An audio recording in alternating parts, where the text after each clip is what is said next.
He didn't hear the first gunshot. He only heard the second one, sharp, close, too close. He was outside taking out his trash behind the old apartment block. The night was calm, the street was empty, and then the sound came again. A short burst, muffled, controlled. He turned his head. That was when he saw them. Three men in dark clothes stood in the far corner of the courtyard. One man kneeled on the ground in front of them, hands tied, shaking, a gun pressed to his head. A final whisper from one of the killers. A single shot. The kneeling man collapsed. The witness froze. Air locked in his chest. The bag of trash slipped from his hand and hit the ground. The killer in front turned at the sound. Their eyes connected. The man's smile was cold, slow, certain. He raised his phone. Click.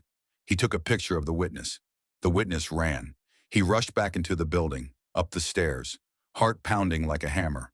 He reached his apartment, slammed the door, locked all three locks, and backed away. From his window, he saw the killer's car roll up to the building entrance. The doors swung open. The men stepped out calmly, like they had done this many times before. They weren't rushing. They didn't need to. They knew exactly where he lived. He grabbed his phone and called the police. The line rang, and rang, no answer. Late hour, understaffed station. A curse left his lips. Downstairs, the apartment block door burst open. They were inside. Footsteps filled the stairwell. Heavy, confident. Too many. A voice echoed, "Find him, floor by floor." He pushed a chair under his door handle, then a table, then anything he could drag. His hands were shaking, his breath sharp. A loud bang echoed somewhere on the third floor, someone's door being kicked in. A woman screamed, another bang. Silence. The killers were checking every apartment, dragging tenants out, forcing them to say whether they recognized him. He heard pounding on doors below his floor, getting closer fast. He had seconds. He opened his window. A narrow ledge ran along the outside wall, only about the width of his foot. He climbed out, his back pressed flat against the cold cement. He moved sideways inch by inch. One wrong step, and he would fall 4 stories. Inside his apartment, he heard wood splintering. They were breaking his door. He kept moving. A killer's shadow passed his window. Someone yelled, "He climbed out! Check outside!" He sucked in a breath and slid farther along the ledge toward the next balcony. A man in pajamas spotted him and quietly opened the sliding door. He slipped inside.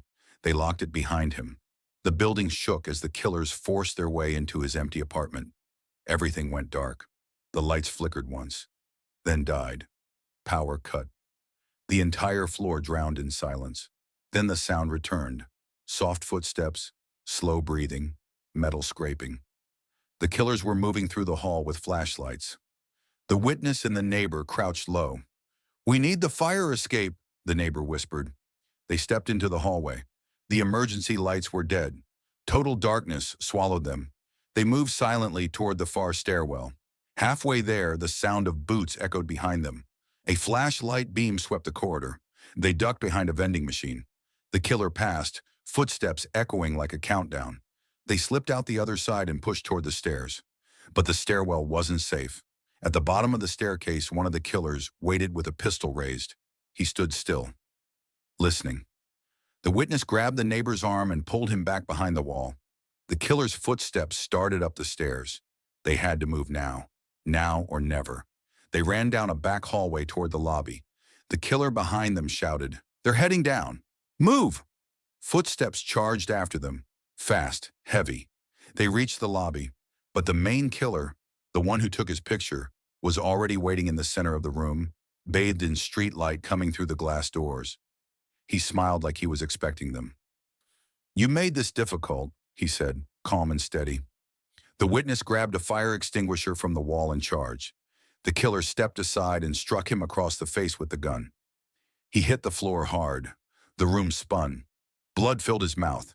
The killer leveled the gun at him. "You should have gone back inside and pretended you saw nothing." The witness grabbed the fire extinguisher and sprayed it straight into the killer's face. A white blast filled the air. The killer staggered, coughing and blind. The neighbor rushed forward, unlocked the front door, and yanked it open. "Run!" They sprinted outside. The night air slapped them awake. Behind them, the killer burst through the doorway with rage and fired blindly. A motorcycle screeched by. its driver not seeing the killer step into the road. The impact was brutal. The killer flipped over the bike and crashed onto the pavement.